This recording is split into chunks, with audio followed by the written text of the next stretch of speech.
You talk about activists. Let's go for the first one. I still own it. 31 years, ACF. Well, let me tell you a little story about ACF. I don't mind. You can listen a few minutes, have your drinks a few minutes later for something, but I'll tell you the fast little story here. So I was a kid, 31 years ago compared to today, and I see this ACF, and I'm a workaholic, and I keep working on companies. I see this company sells for $30, and I'm looking at the rail cars they own, and I look at all the stuff that they got. They don't make any money, and I look at the, I'm an old Graham and Dodd guy. I still am. And you look and say, this is so cheap. So I take all the money. By that time, I had a fair amount of money. I mean, nothing like today, I guess, but enough to, put in 400 or 500 million or borrow it or whatever I did. And I bought a lot of the stock. So now we're going in and we're saying, this is so cheap. It's $30 and they got all these assets. They're not making any money, but what the hell? So I finally get control of the company. I get the company. And now I go in and, I'm a good math guy. I don't believe in micromanaging. So I meet the CEO and he says, Mr. Icahn, we'd love to have you. I mean, after a bit of fight, we still love to have you aboard, boom, boom, boom. I said, great, let's be friends. So they manufactured rail cars. I won't bore you with the details, but they had a lot of companies. And in the rail car business, the secret is very simple, that you make rail cars, but the government wants to incentivize you. So the government says, okay, in other words, you can depreciate the rail car over 5, 6, 7 years, but you can keep it for 40 years. So you get this great depreciation, so it's great tax incentive. So the secret is you got to make money, though, to use the tax benefits, right? So these guys kept buying companies, and every company they bought, they lost money. So that's what was the real problem. So now I go, and they got 12 floors on 3rd Avenue, when real estate was pretty good. I was the early 80s. And I say, okay, you're the guys that lease the rail cars. You're the guys that do all the darn work. And that's a true story, and it's sort of amazing, but it still applies a lot to today, maybe not as much. Well, pretty much as much. You're gonna listen to this, it's hard to believe, I know. So I go in, and I'm a good math guy, I was a good numbers guy, I was a good poker player, I'm gonna go understand what they do. So they said, Mr. Icahn, go to the 12th floor. We go to the 12th floor, and I write a yellow pad, and they try and explain it, blah, blah, blah, and you do this. And these guys do this, these guys do that. I go to the 7th floor, new guy.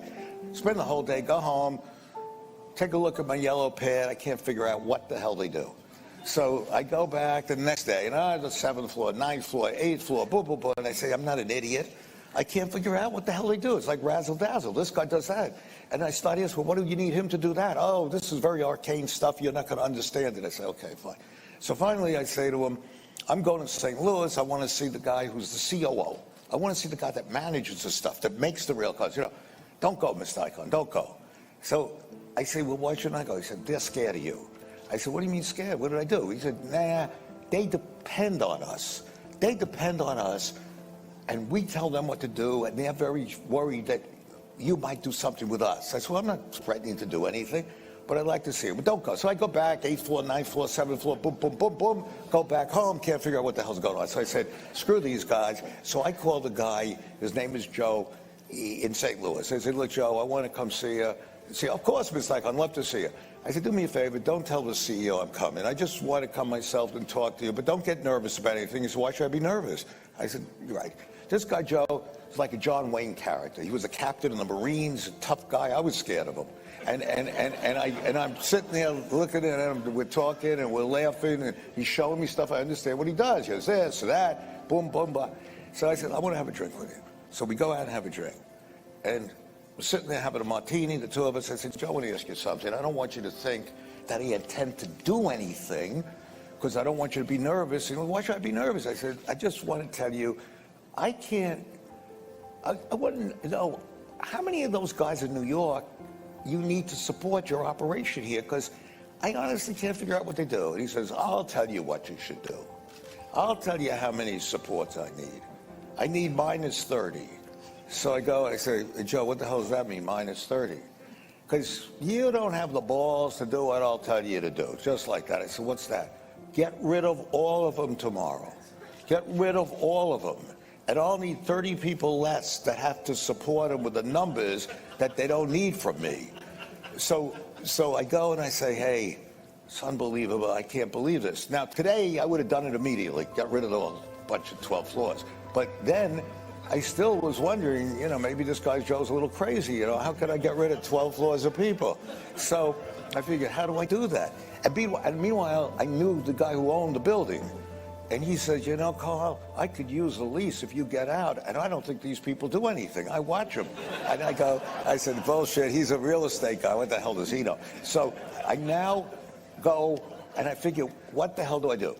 So there's a consultant around. And, consultants are okay sometimes, not too often, but sometimes. But I brought these guys in, nice guys, Columbia University at those days, and they were the great leasing experts of the world. Leasing, they do this for all these companies. I call them in, 3 guys come in, and one is a professor at Columbia, and he says, Mr. Icahn, we understand your problem. Very arcane. I said, yeah, I heard that word before. You're really arcane. So I say, I want to know what they do. Don't worry about it. 3 weeks, we'll be back. It's $250,000. I said, okay, I'll pay you $250,000. Come back in 3 weeks. They come back in 3 weeks. Now, this is sort of hard to believe, but it typifies America, but people don't believe it. Comes back in 3 weeks with book like this. Big book, boom, boom, boom, yellow graphs, red graphs, green graphs. I say, hey, I ain't going to read this book.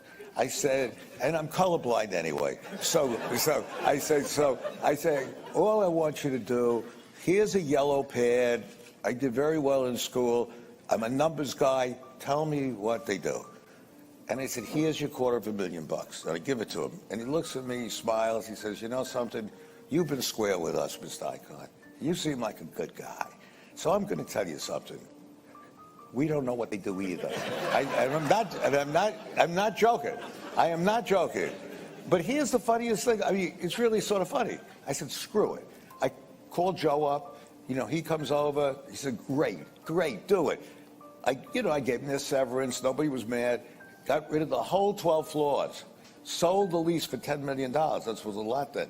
And if you shut down a grocery store, let's say you bought a grocery store and shut it down, you'd hear from somebody. Somebody didn't get the apples right. Somebody, the pears were rotten or something. If you had a flower shop, the roses wilted.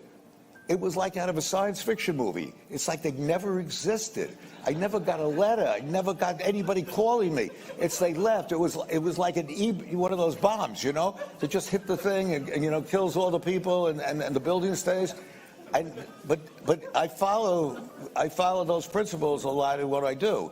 There are very many companies where, and it's nobody's fault really, but it's just the CEO doesn't care. He's making a lot of money. And today it's very dangerous because a lot of these mediocre companies are borrowing money, and they're borrowing money very cheaply. And that's what theoretically makes the earnings that I think are very questionable.